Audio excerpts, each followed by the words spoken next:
Summer might be winding down, but what better way to welcome the fall with some quality, screamy hardcore from Zegama Beach and Tomb Tree Records.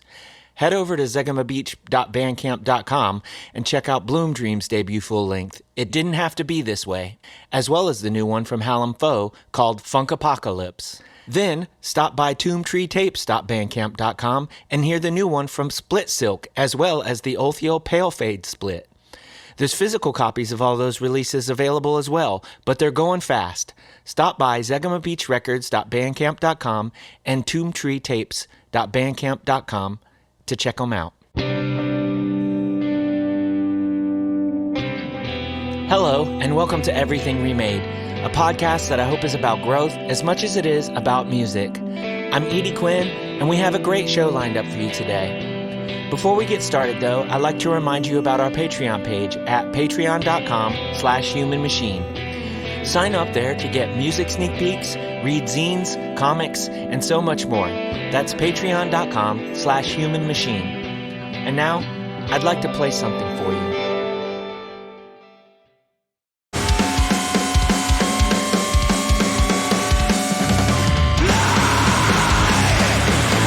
You're hearing Community Service by Bloom Dream, featuring Franky Reyes on guitar and vocals. The song comes from their debut album, It Didn't Have to Be This Way, which is out now on zegamabeachrecords.bandcamp.com. I don't know necessarily that there was like a particular moment that made me be like, this is kind of what I have to do for forever. I just feel like, at least in my kind of experience, I mean, I didn't grow up in like a musical family particularly. Like I never had any musicians in my family. But my family always loved music. So like from an early age, like from as early as I could remember, I was always listening to music and always like trying to absorb as much as I possibly could. And I remember even like watching SpongeBob when I was like 4 or 5, and I had like a toy guitar, and I would just like strum along to it, pretending that I was playing what was going on in the soundtrack to SpongeBob. So like, I don't know, like thinking about that question is like, even from like being like 4 or 5, I was trying to make music, even like not knowing that that's what I was doing or what I was trying to do. But to think about that a little further, I mean, I remember when I was in high school, I had already been playing music for a long time by that point. And I mean, I've been playing music, I guess, properly in air quotes since I was 8 years old. I was in violin lessons. So I was in high school. So this is, I guess, probably another 8 years on, more or less, maybe my sophomore, junior year. And I was doing this, like, I played classical guitar in high school for a while. And I was doing this, like, ensemble sort of thing where you go to Tampa for, like, the weekend. And then you learn some music and you perform it with a bunch of other students throughout Florida. It's like an honors ensemble kind of thing. Mm-hmm. And I remember sitting there and there was, like, it's like a guest conductor or whatever. And one of the, like, there was like a session where we got to have like a Q&A with him pretty much before our performance on the night of like the last rehearsal. And this one kid was like, how did you know that you wanted to do music? Or like, I think they specifically asked him, like, should I do music in college? And he was like, the only reason why you should do that and the only reason why I did is because I couldn't imagine any other future for myself besides doing music. And I couldn't imagine myself like in a cubicle. I couldn't imagine myself like doing any other degree. I couldn't imagine myself doing anything else but music. So that's why I decided to do a music degree. And that was the first time that like question was popped into my head of like, I think I was maybe like 15. And I was like, is there any other future for me besides music? And I mean, the answer, I think I knew by that point, but the answer was like, no, like this is what I want to do. Yeah. And by that point I was, I guess, already playing in bands and stuff too. And the classical guitar thing was just kind of like a side thing for me.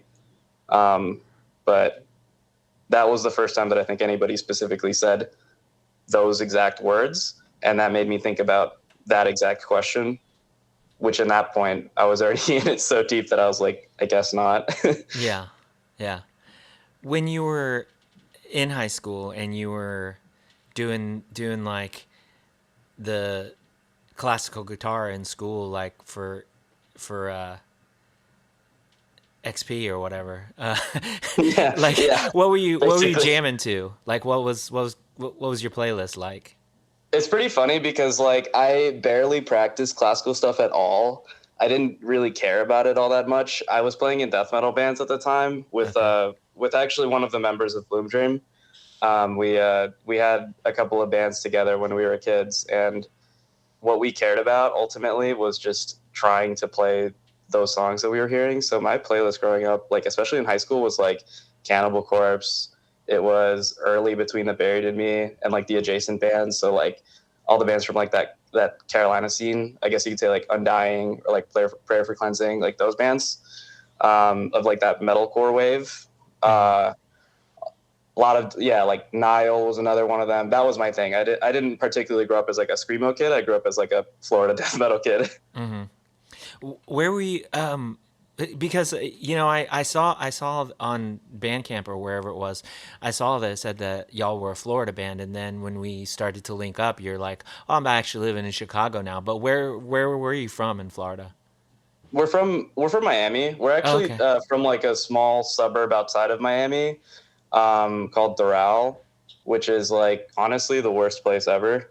Okay. It's like it's genuinely like the I hate my town sort of vibe. Yeah, well, I'm also from a small. Well, I guess it's not that small anymore, but I'm from a small town in Southwest Florida, so I get Oh, the. where are you Yeah, from? I grew up in Port Charlotte, Oh, okay, so so like the Fort Myers ish yeah, area. yeah, yeah. Yeah, Closest yeah.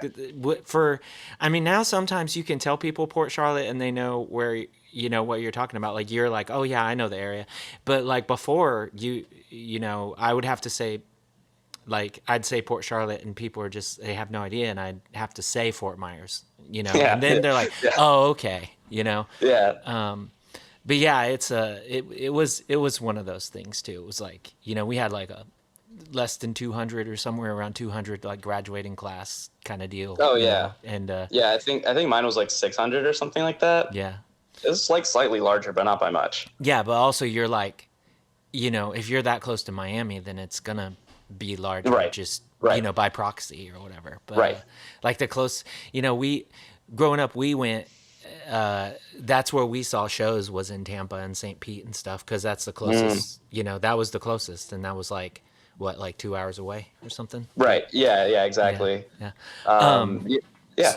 So did you play a lot of shows at Churchill's when you're? So I actually never got to play at Churchill's. Does it not exist anymore?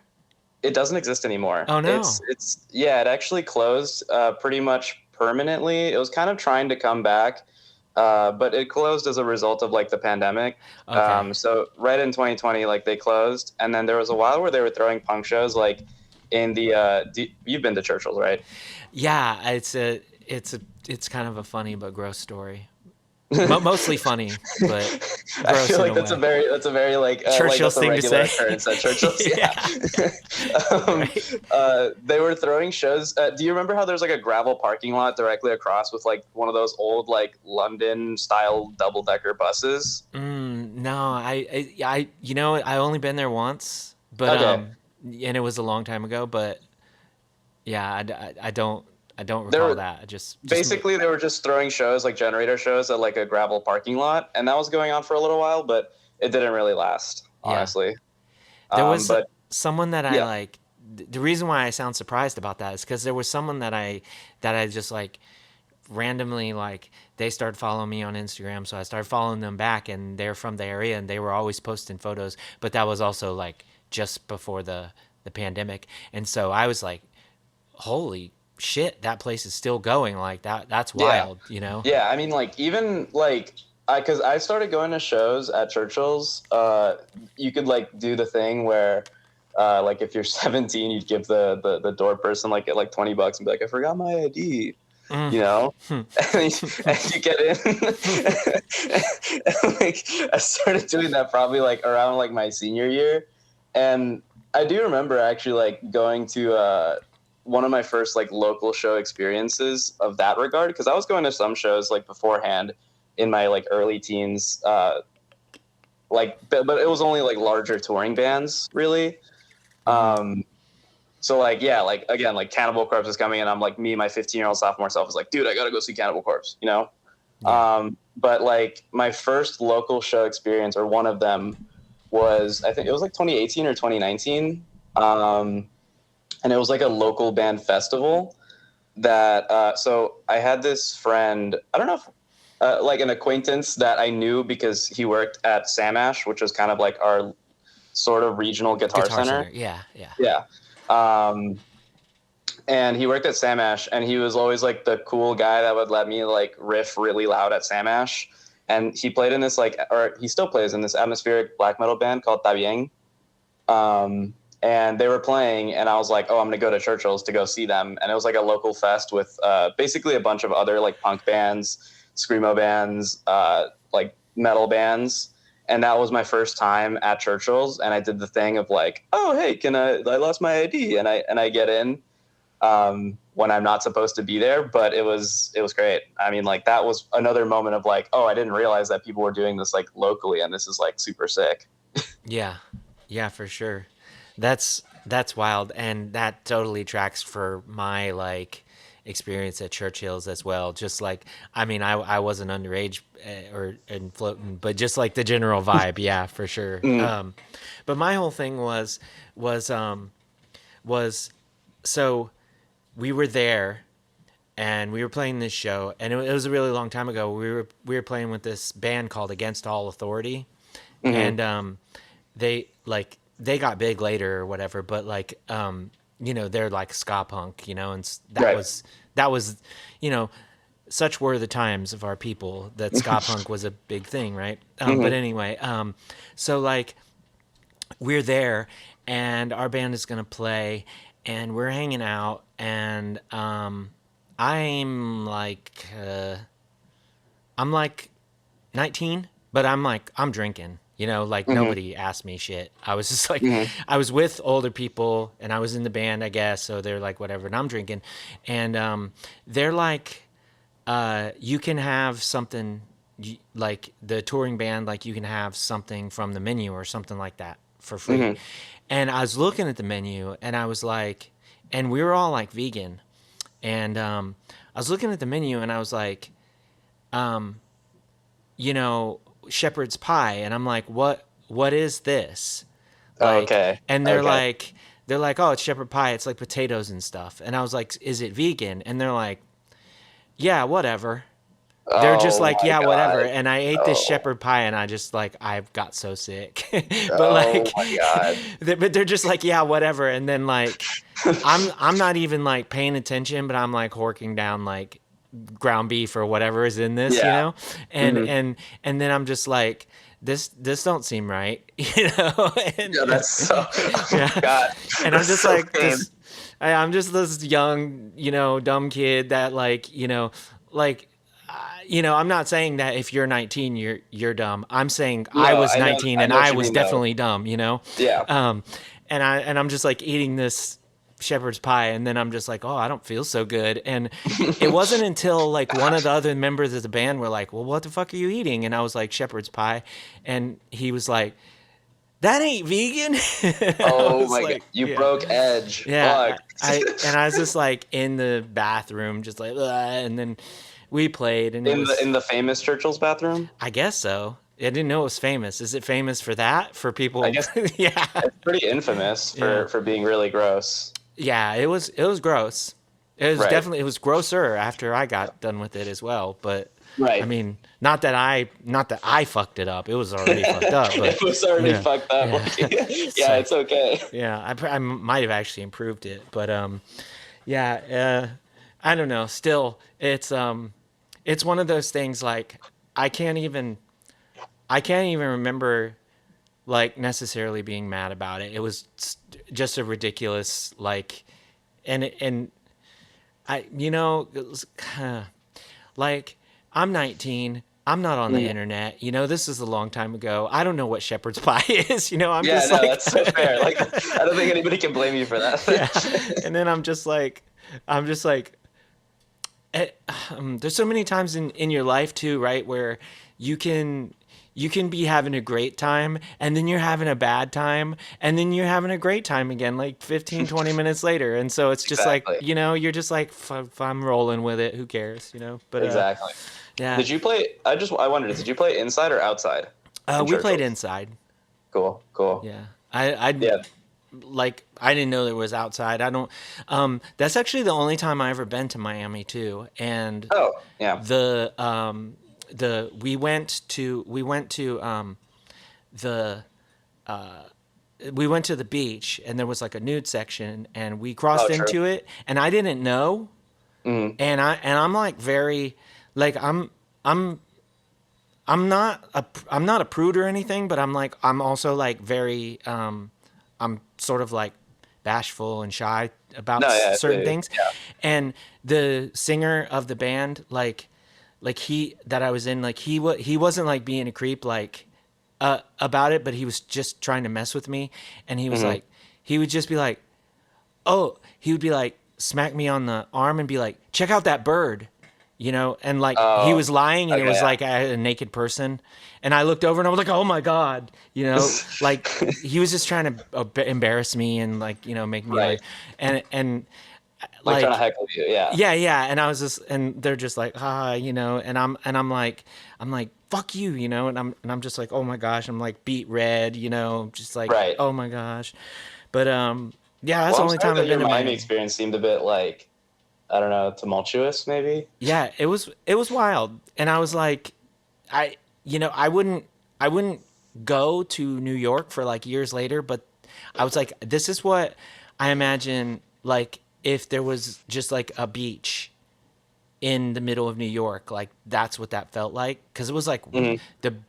the beach, like the Yeah, it's like beach and then city, like it was immediately next to so it. Yeah, busy. Like it was yeah. so busy. And I I lived in like an actual city before I moved to Port Charlotte, so I knew what cities. I wasn't just Right. like Like you pump. know what to expect at Yeah, least, right? yeah, to a degree, right? But I was like, whoa, this is fucking wild. And like literally every person walking down the street looked like a model. Like Yeah, I'm just like, these are the hottest like ladies and dudes and whoever else that I've ever right, seen in my life. It was right. really overwhelming. But I think Miami it's interesting that like that's like the impression of it because I feel like it's very much a city of like extremes, if right. you will.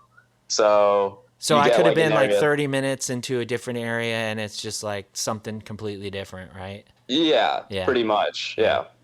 Yeah. Yeah. I mean, I reckon, there's plenty of cities like that. It's like, you know, uh, it's just like where are you going to end up, And then Churchill's was obviously a very different vibe from that beach as well. Right. So Right.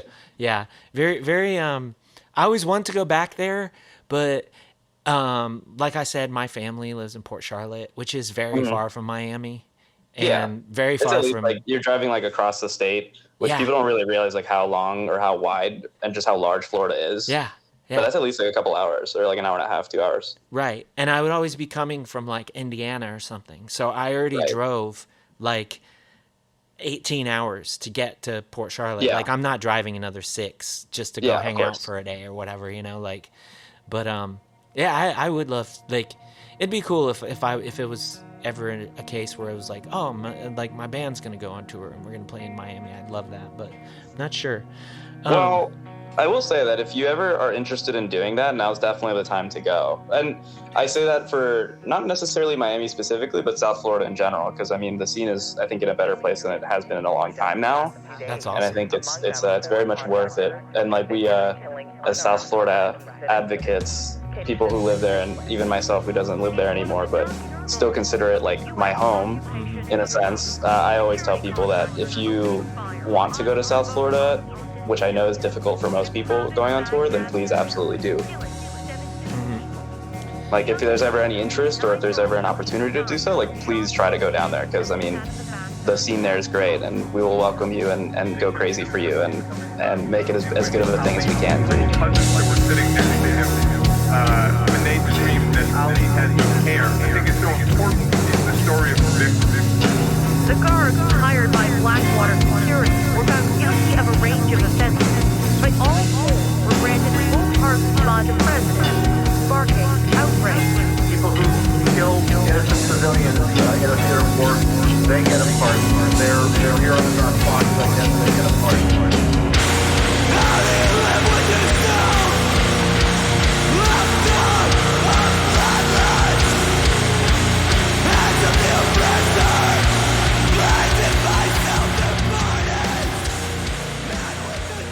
I would love to get back down there. Just in general, it's been a long time since I've even been to Florida, but like, yeah. So, sort of like backtracking a little bit. You were playing in bands and stuff in high school, Yeah. and you started sort of getting started there. And I'm assuming this is like you're playing death metal because that was like your thing at the time and stuff like that. And then like some time goes by and here's Bloom Dream. So what happens between like you're playing in death metal bands and then to Bloom Dream? Did you have bands before that had done recordings and like done tours or anything like that, or was this kind of Yeah, that's a good question. I mean, so Bloom Dream is like the first band that I would consider like our first attempt at like an actual band, because anything that I was in before when I was like a teenager was just like my school used to do these like monthly talent show things to raise money for like the art program, and we would put together a cover and like usually also try to like maybe do an original as well, and we would just keep making different bands but with the same people pretty much to just do those things.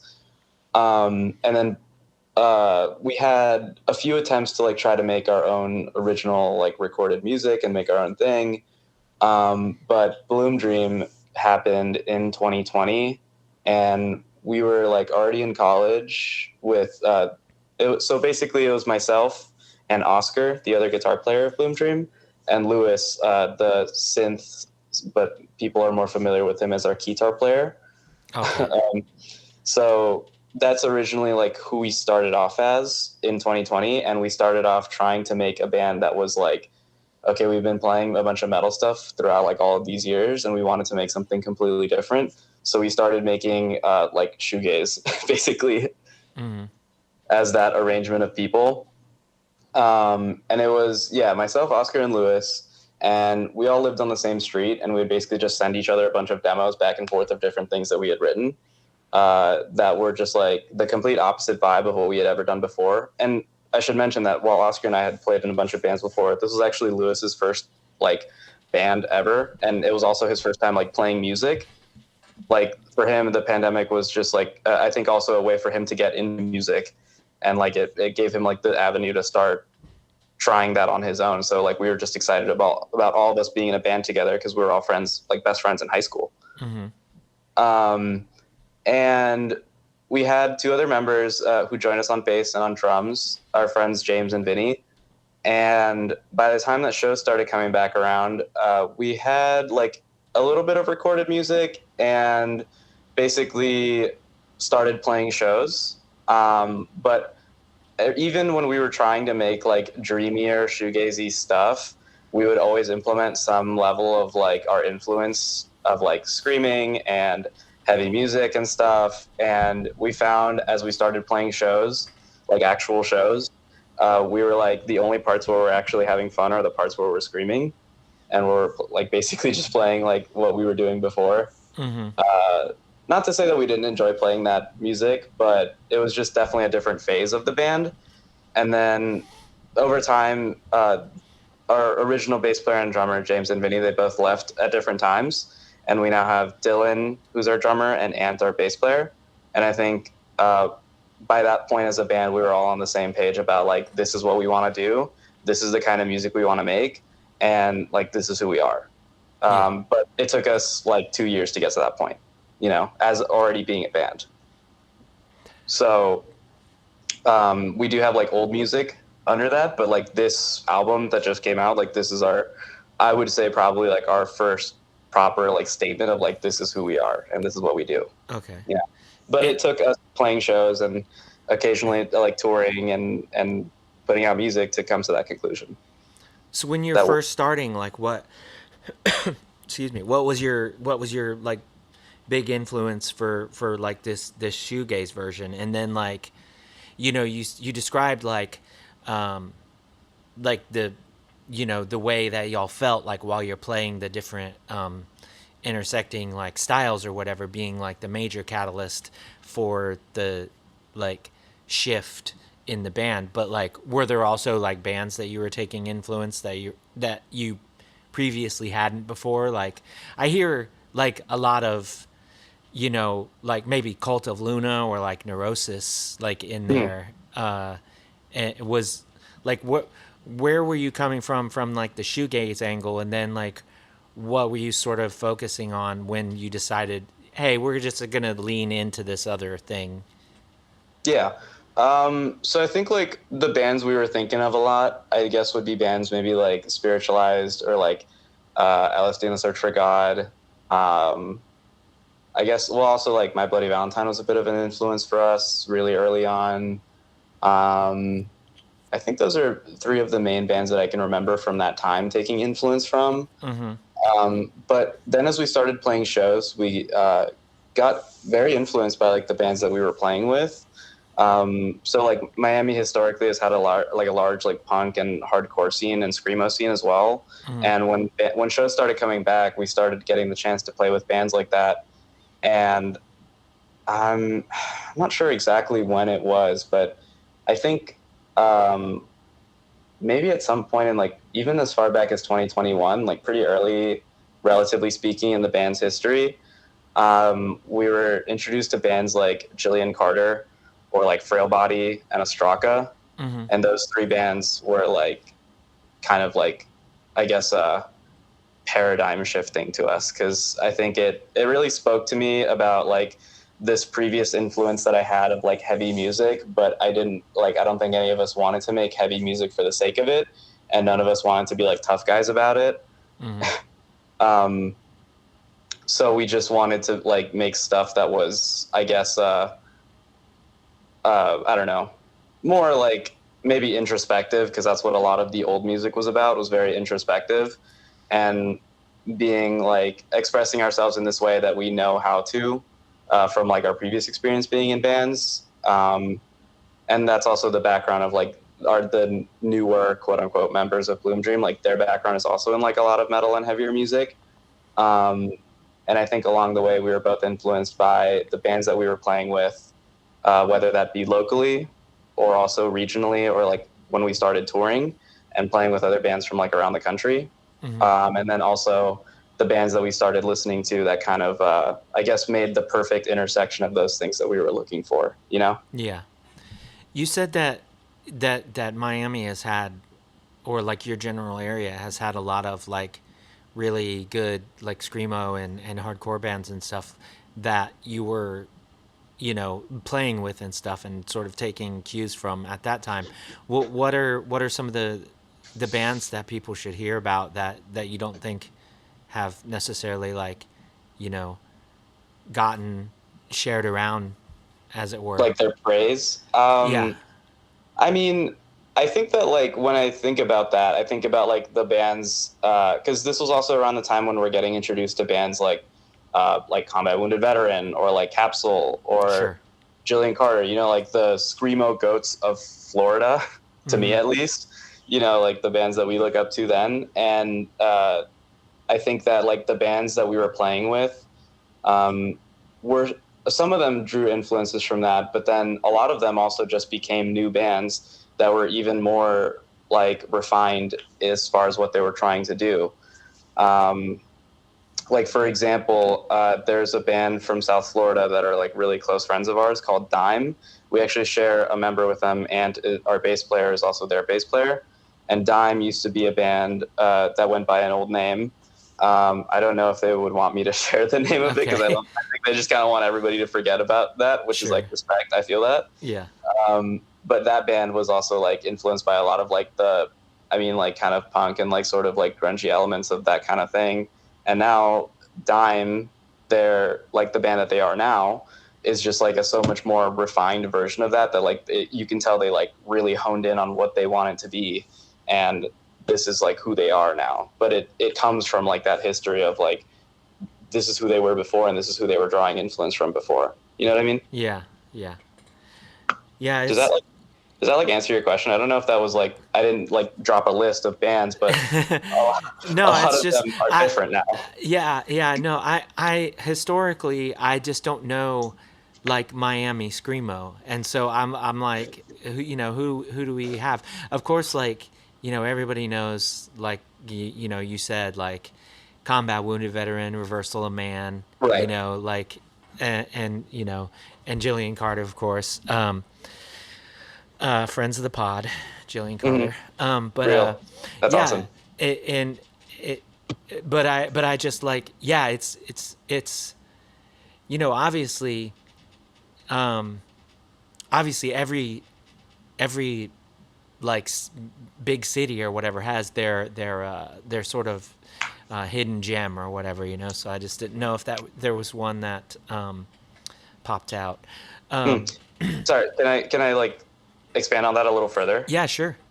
One thing that I do want to bring up though is that I think that while there's also been like bands like and then there's also bands like Gouge Away or Axis who are like kind of more towards like I guess like the hardcore or like emotive hardcore sort of thing. And those bands are kind of like from a generation before us, I feel. But I do want to point out that there's a lot of bands coming out now who are like newer bands and young bands of like high schoolers or like just graduating high school who are like making kind of like a newer screamo scene, like a newer wave of screamo in South Florida, which I think is really cool. I mean, there's people who are like our direct like friends and like I guess contemporaries, if you want to use that word, like Graves or Opposition Dolls, and they've been doing it for like a similar amount of time to we have. Graves and Bloom Dream both started like at the same time, and throughout the whole thing, we've been like sister bands basically. Yeah. And then I know that Opposition Dolls as well has been doing this for like a couple of years, like us as well. But there's also newer bands now too that are like just starting out. Like we just played with a band called Concealer in Orlando, and they kind of like walk this really interesting line of like metalcore and screamo that I really like. And then there's Fingers Woven Together, which is a band from Jacksonville, and they're brand new. There's Chimera, which we played with for our release show, and I'm pretty sure that they're all like teenagers, and they like totally ripped. That's awesome. So like seeing this new wave of like bands coming out now is like really crazy to me and really cool. Yeah, absolutely. You said you just played this show, and now you're in Chicago. Like what's that about? What's happening? Okay. Yeah. So I moved to Chicago about a year ago. Okay. Actually, it'll be a year in November. Okay. I moved basically because I think another kind of like unfortunate side consequence of the pandemic to South Florida is that South Florida is just like extremely prohibitively expensive to live in. I'm pretty sure it's like among the top 10-ish or maybe top 5 of most expensive to like cities to live in the country. So basically my girlfriend and I, we pretty much moved here. Essentially, we had an opportunity where we could either move elsewhere in South Florida or elsewhere in Florida, or just move over here where we had been considering for some time. And that kind of inspired the decision to move here. It was mostly like an economic thing for us, honestly. But also, I'm not complaining about the fact that I'm in Chicago now, where there's like such an insane like legacy of screamo, and there's so much screamo happening here now too. Yeah, for sure. And you just you just get back down there to play shows and tour and stuff like that. Yeah, basically, yeah. I mean, I left the guitar down there, and I will occasionally borrow guitars from my friends. And borrow amps and stuff for us to be able to go on tour or for us to be able to play shows. That mostly is the case for local shows. For a tour that we have coming up, I'm actually going to fly down there and help them drive from Florida to Minneapolis to like play our first show for the tour. In Minneapolis. Yeah. Yeah, it's like ridiculous, but we're trying our best to make it work. Yeah.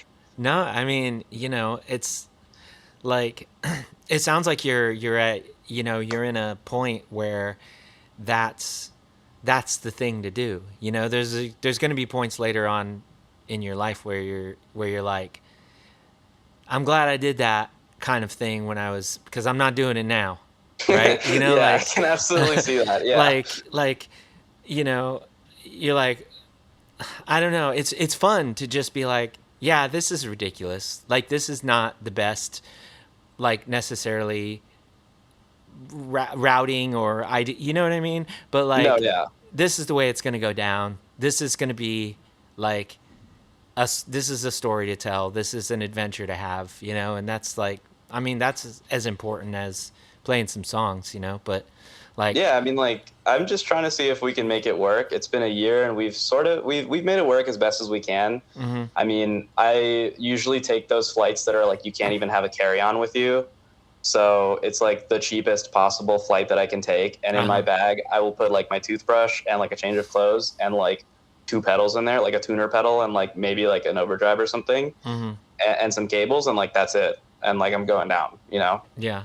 So why is the first show in Minneapolis? What was like the deal there? Is it just like there was a show there that was happening that was like too cool to pass up, and so you're like, let's start there? Like, what was So, I mean, like, touring out of South Florida really kind of is like pretty difficult. I mean, it takes a good like 8 or 9 hours just to leave the state from where we are, as I'm sure you're familiar with, right? So pretty much whenever we've gone on tour to like anytime we go on tour, we have to be like, all right, this is the amount of time that we want to go out for, and we cannot do any longer than this, because of work, because of like bills to pay, right? Like we just can't afford to go for any longer than this. But we still want to play like different areas around the country. Yeah. So earlier this year in June, we recently played like basically a Florida weekend, which is, I mean, the way that a lot of bands in Florida start off touring is just touring Florida. So we played like 3 or 4 Florida shows with our good friends in this band Flowers for Emily, also a good screamo band coming up from Orlando. And when we were planning for this tour, we did that specifically in mind to be like, okay, we played our Florida shows, and then when we go on this tour in September, we specifically wanted to hit like the East Coast, the Northeast, and the Midwest, which is where I am now, the Midwest. And it just wasn't feasible for us to like tour up to Minneapolis and then still be able to make the rest of it happen. So it's kind of like we have to deal with the fact that we're going to make a 22-hour drive up front on the tour, but it's because we haven't played like the East Coast in like 2 years or something like that. Yeah. And we've never played Canada before, and this is our first time playing Canada. So like these things wouldn't have been possible if we were like doing the routing from South Florida and then coming all the way back down to there. Yeah. So I guess the thinking is that we're going to start it from Chicago, quote unquote, or like the area, Yeah.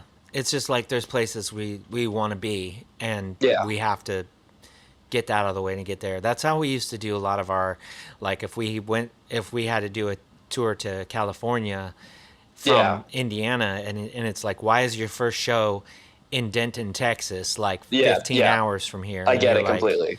You're like, yeah, I mean, we have 17 days to get to California and back, and people look at that like that's not a big deal, and you're like, no, 17 days to California and back is that, like, that's hard mode.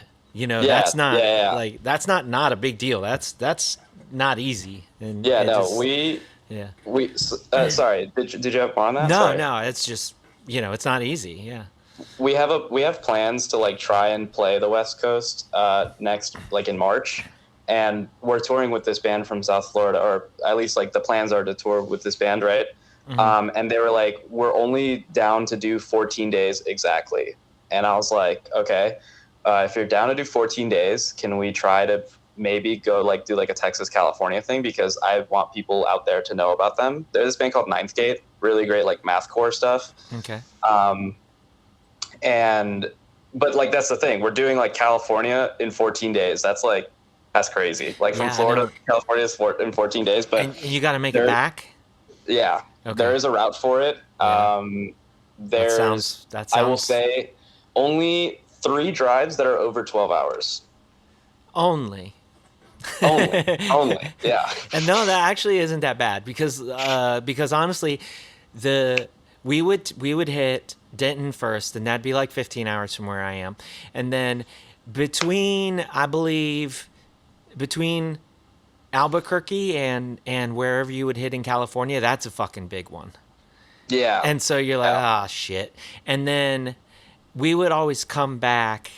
Like, I have friends in Washington State, so we'd always like want to hit Seattle or, and that's further north than people want to go usually, because it's like you Right. look at that and you're like, that's not a big deal. Why wouldn't you just go to Seattle? But it's like really between California and Seattle, that's like there's a whole other state in there, and that's Yeah. just like very far. And it's very, very far. Yeah. and so we would do that, and then we would try to come back across like Nebraska and Colorado and stuff, and there'd be some nasty drives. It'd be the first one was nasty, and then there'd be that leaving New Mexico one would not be good, Yeah. and then there'd be one, usually before Colorado, there'd definitely be another real nasty one, and then it would be kind of fine. But we'd do Yeah. that in 17 days, and it's like you get all the way to California, and you only get to play 3 cities. Like you're like, what? Yeah. Like we're all the way here. Yeah. And there's like bands from here that it's just like the Florida thing. It's like bands from here that only tour in California. It's like 6 Yeah. days, 6-day tour, Yeah, and they never exactly. left Yeah. California.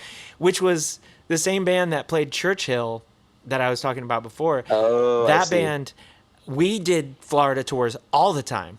Like Right. in that band, I only left, like I did like 4 tours with them. I only left Florida like 1 time. Yeah, exactly. And it was like we played in Atlanta, and we played in Hilton Head, which is wild. That's a whole other story. And That's crazy. We Yeah. only got 19 minutes, roughly left here, so I'm not getting into that. But it was funny. Some other time. But I don't know. I think it's awesome. I think you're gonna have a lot of fun. Like that drive's gonna be, it's gonna suck, but you're gonna be with your friends. It's also gonna be Exactly, fun. yeah. And like it's And it's not the worst drive we've ever gone on. The worst one was LA to Atlanta in like 4 days. yeah. What is that total? That's like That's like I don't even 36 or 30, Something like that. 38? Yeah. We were just driving at that point. Like we're just driving, and we don't think about like how long it's going to be, because we're just in the car for like a full like 2 days basically, or however long. That was on this tour that we did with Graves, August of last year. We had to get from one end of the country to the other in like 4 days. Yeah, that is bonkers.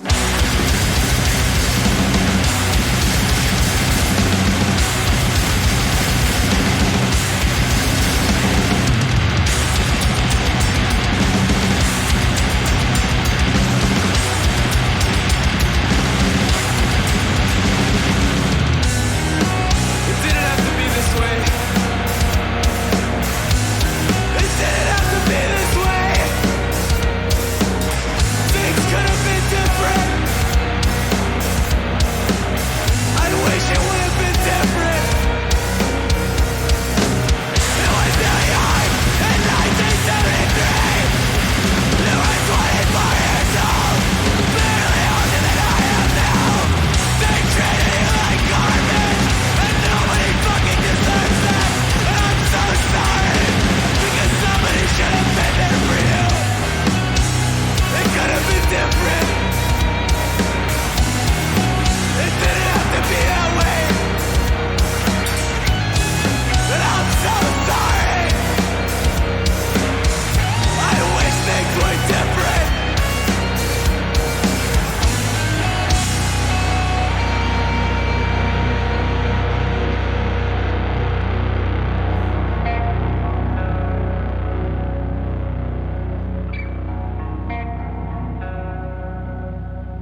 when you're talking about like we're just driving in the, it reminded me that I found out like a year or so after some of these tours had happened that there was like this. I use the word rumor because it's like it was things that people were saying about me that like it wasn't mean. And rumor is like the wrong word, I guess, because it was like absolutely 100% true. So, but it was like there was like this lore going around about me where people would be like, "Oh yeah, she does not like to stop for bathroom That's breaks." real. And that is so real. Like people would be like, "I gotta go to the bathroom." I'm like, "Yeah, I'm gonna stop soon." And I wasn't like saying that like as a lie, and I wasn't like not intending to stop when someone asked for a bathroom break, but I'd say, yeah, I'm gonna stop soon, and then like I just wouldn't, like I would just space out, and I just wouldn't stop, and so like people started talking like, yeah, like she doesn't like that, she doesn't like to stop for bathroom breaks, and because I'd always just be like, my goal would be to drive until the gas is gone, Yeah, that was my goal. Right, I get that. And that's like it. You're like locked in on that. Yeah, I get that. And like, yeah, I wouldn't say like, oh yeah, I'll stop soon. Like I wouldn't say it like as a platitude, like just to say it. I meant it, but then I'd be like, but then oh, you're locked in on the road again. Yeah, I'd be like, oh, that was totally 3 hours ago. I'm sorry, That's so funny. Yeah, and it was this thing that like lots of people were, like, hey, have you heard that, or whatever, and I was like, that's fucking funny. That's really funny. Yeah, but it's like I could tell you would appreciate that because that's like one of those like real recognizes real things. But yeah. So the CD, it's only CD right now, right? The album. We have CDs and we actually have tapes. They actually just arrived. Oh, okay. I don't know when we're officially being like we have tapes now, but I'm picking them up from ZBR, like from Dave. I'm picking them up from Dave, like I think tomorrow actually. So awesome. We have them and we'll have them on tour. But yeah, it's tapes and CDs. Awesome, that's awesome. How did you get in touch with them in the first place? Like, how did what was the introduction there like before the album was ready to go and stuff? It's pretty funny because like I'm like a huge fan of both ZBR and of course also of Middleman. Oh, thank you. I just need to say that really quick. Well, thank you. Because you like your work through what you've put out, so many amazing bands that influenced us like going forward, right? And just like from that point onwards. But I knew that like that would be like I really wanted to send it to ZBR and like see if they would be interested. And we actually recorded the album here in Chicago. And we were getting some we got the mixes back, or rather we tracked everything, and this was probably like February of this year by the time that we got like some loose demos of like what it'll sound like. And I emailed it to them to like to their submission email, and they actually turned it down, which I think is really funny. They were like, yeah, this is really good, but like we don't really want to do this right now, maybe sometime in the future. And that was Dave Norman, I believe, like Canada Dave, right? And I'm like, oh, okay, whatever. And a few months go by, and we were going to put it out through our friend Oliver Glenn Records. Are you familiar with them? Yeah, for sure. Yeah, we were going to put it out with them, and then we had the masters back by that point, and I had sent it to. So I started playing in this band Iwan, which is. Are you familiar with them, with Iwan? Sorta. So they're like a band in Chicago, and they have like a few members of like various other screamo bands throughout the years. But like Justin, the drummer, he plays in Crowning, and that's also Dave's band, right? So I sent them the masters in the band chat, being like, "Hey guys, like, what do you think of this? Like, we did it, we finished it. What do you think?" And then Justin was like, "Oh, hey, do you mind if I send this to Dave?" And I was like, "Yeah, sure. Like, why not?" And he like texts back a few days later being like, "Oh, Dave wants to talk to you about the record." And I was like, "Oh, cool." And I thought he was just kind of going to be like, "Good job. Like, you did it." it sounds cool. And a few weeks go by, and this was like last month. This was like August, like when New Friends was happening. So I get like a DM from like the ZBR like account or whatever, and they're like, "Hey, we love your record. We want to put it out," or something along those lines, right? And I didn't realize that was what he wanted to talk to me about. And I also was like, "Oh, well, these tapes are like about to be underway with Oliver Glenn," and I initially turned them down, and because I felt really bad about like backing out of like, the agreement that we already made to like put it out with Oliver Glenn. But then I slept on it, and then I spoke to one of the other members of the One on the phone, and I was like, "Dude, like, am I making the right choice here? Like, I feel really bad about turning down like basically like my like one of my dream labels, you know." Mm-hmm. And they were just kind of like, I think you should talk to Oliver Glenn and see how they feel about it. And so I did. And they were completely supportive about it. Like I asked them and I was like, "Hey, listen, like this is kind of what's going on. How do you feel about this?" And they were like, "Well, we believe in you guys and we believe in this project. So this is what's best for you. Like hands down." And they were really supportive about it. And they were really really sweet about it. And it's like something that I'm like really grateful for, because then now we got to put it out through ZBR. And I mean, like it's like a big deal for us. Like that's a label that means a lot to us, Yeah. Now, in Dave's defense, do you think that the finished project is like massively like outperforms the demos that you sent? I do think so. Yeah. And I also think that it was different Daves. I don't think it was the same Dave. Right. That got it. So. Well, yeah. I mean, I realize you're talking about, but like, I'm sure that, Dave Cullen had to go to Dave Norman and be like, "Hey," yeah, of course. Like, and then they both agreed on it, and we're like, "Yeah, this is sick. Let's do this." But yeah, I mean, I can't speak for the millions of reasons, obviously, that the first thing might have been like, "Oh yeah," like maybe later, but like, there is a lot to be said for time and place as well. It's just like, there's like, I mean, I think that there's a bunch of people like right now that are kind of like on the cusp of releasing something, et cetera, that I'm like, oh, I wish I could help them, but it's like the wrong place, the wrong time, kind of thing.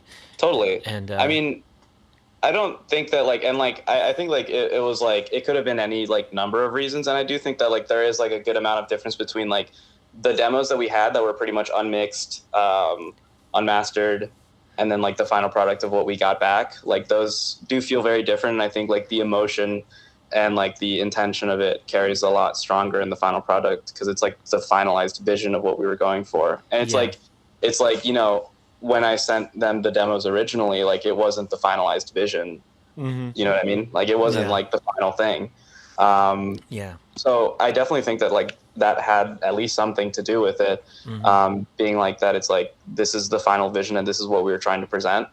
And that is a lot more. I think it was an improvement over like just the demos basically that we had at the time, Yeah, it's this whole thing, like sometimes I think where it's like there is an aspect to listening to music, like as someone who helps release music or whatever, to where mm-hmm. you can sort of be like in the back of your head, you can listen to a release and be like, well, what if like X person had recorded this instead? And so you're imagining this other version of these songs. So there is a version there where someone hears these songs and is like, this has so much potential, but it's not there yet.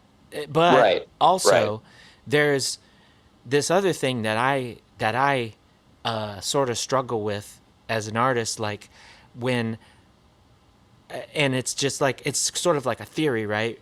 Mm-hmm. Where it's like when you look at, when someone puts out a record, like mm-hmm. you take that at face value, but you never mm-hmm. take your own work at face value. You always take your own work with like you're pairing it against the idealized version of it in your own head, right? So like Yeah.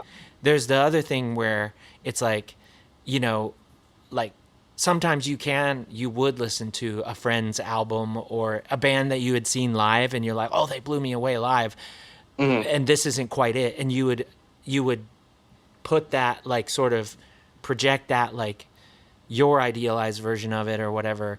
But other times you just hear what's coming and you assume, like, the band nailed it, they got everything, and this is, you know, the thing. This is the vision. Yeah. And like, you know, what that means to me as far as like how I like compare my own work to my idealized version of it is just that, like, no one else knows this isn't perfect, and as opposed to, because like we never get all the way there, I think, you know, but like I agree, you know, so it's, I don't know, it's that doesn't have necessarily anything to do with, you know, like your album and why, you know, somebody might have said, like, there's a billion reasons somebody might have said no to these demos, and then later on they hear this and they're like, holy shit, what was I thinking, you know? But yeah, it's a great album, and I like, I think it hasn't been out that long, but I listened to it like immediately, and then I had listened to it again, like when I got a hold of you, and listened to it a third time, and like I feel like I was really catching a lot of things that I didn't necessarily catch on the third listen. So that's like obviously a huge plus for an album as well, is just that it keeps rewarding like more listens and stuff. Thanks so like much. That means a lot. That really does. But yeah, like, you know, I wish y'all well on your tour, and you know, like, take like lots of Mountain Dew with you or whatever it is that you you know need to keep you, but also take like lots of tortilla chips or pretzels, you know, to like lock that Mountain Dew in, or it's just, you know, you won't be able to stay out of the bathroom. But True. But like, is the tour the next big thing, or do you like, when is that? So the tour actually starts next week. So I'm next week. What date? Thursday. That's the Minneapolis show. Thursday the 26th. Okay. And I'm flying out on Tuesday the 24th to help them with the driving, and that's going through until October 14th is the day that at least I come back to Chicago. Okay. Right. And what are your, like, what shows are you most excited for? Or like, are there any bands that you're going to catch that you're like, oh, I can't fucking believe I'm playing with this band? For like the tour? Yeah. I mean, I don't, like, it's kind of crazy. Like, I don't want to say one of them because I'm not like 100% sure if, like, we can talk about it after or something, but because like they haven't 100% confirmed yet, but if they do, that would be like one of the like peak moments of like this band, in like, for me at least, if we end up being able to play with them, because that band is like one of the bands that got me into screamo in the first place, and if that works out, then like that'd be really sick. I don't want to put it out there just in case if it doesn't. No, it's like, but, knock on wood kind of thing. And yeah, exactly. But otherwise, sure. I'm really excited. I mean, I'm excited about playing with a lot of the bands that we're playing with. The Minneapolis show, actually, the first one that we're doing, is going to be with like, the whole lineup is great. It's with these bands Love Scare and Mold, and they're both bands that we played with previously. We actually played with them in July, so like quite recently, and they're really, really exciting. They're really good live. We actually saw them do like a battle set for that show, so this is going to be my first time seeing them like doing their own thing properly, I guess, if you will. And we're also playing with this other band, Falling with Scissors, which is a band that I love, and they're super sick. I'm very excited about that. I'm very excited about our Canada shows. We're going to play with Box Cutter, and we're like big fans of Box Cutter. I do like that band a lot, so I'm really excited about that. Trying to think of things off the top of my head here. I don't really have like the dates in front of me, so I can't really like, and I'm blanking on it now. But yeah. I mean, I didn't mean to put you on the spot. It's just like sometimes you're like, yeah, I can't wait for this one show, you know, in particular, but that's the one you can't really talk about. So we'll put a pin in that. But we'll put a pin in that. Yeah. Oh, I'm very excited about our Columbus show. The bands that we're playing with are really good. We're playing with Pickpocket, and I really enjoy that band a lot. Hell yeah. And we're playing with Starling and Deers, which are two, I think, like newer-ish bands. Mm-hmm. And then one thing that was kind of like really crazy to me is so when the record came out, or like maybe last week, the like you know Hassan Isabah, like they posted on their Instagram like, hey, is anybody going to this show? Like this band is cool. And and then I was like, you heard this? Like I reached out to them and I was like, you heard this? And you're coming to the show? And Tommy, the guitar player of that band, was like, yeah, no, like it was sick. Like I'll be there. So like we're not playing with them obviously, but like just to talk to somebody like well, that. Say and, like, hi to Tommy for me because I spoke with Tommy last night actually. Oh really? Yeah. That's so cool. So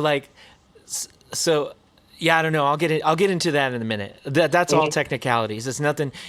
This isn't like deep lore that anybody's gonna miss because they don't get this part of the conversation. But right. Like it's no lore, it's no drama. It's just a technicality thing. But that's cool. And say hi to Tommy for me. Yeah. But yeah, that does sound like a lot of fun. Yeah, like it's been real cool chatting with you, and I wish you luck on the tour. Is there anything else that you want to say before we sort of take off, or? Come to South Florida and book your show with Jeff from Equinox. He does so much for the community, and he like will give you a good show. If you're a screamo band, come to South Florida. There's a bunch of screamo bands, new screamo bands that I mentioned previously, and new ones popping up like all the time that would love to play with you. Please. Like, if there's anything else that I can say about this, it's just go to South Florida. Like, that scene has not really gotten a whole lot of touring bands in our time, like in my time participating in that scene.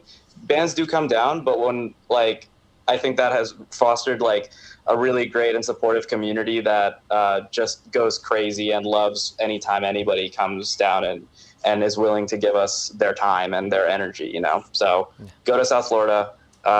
Please play a show, start a band, and come to South Florida because we will love you.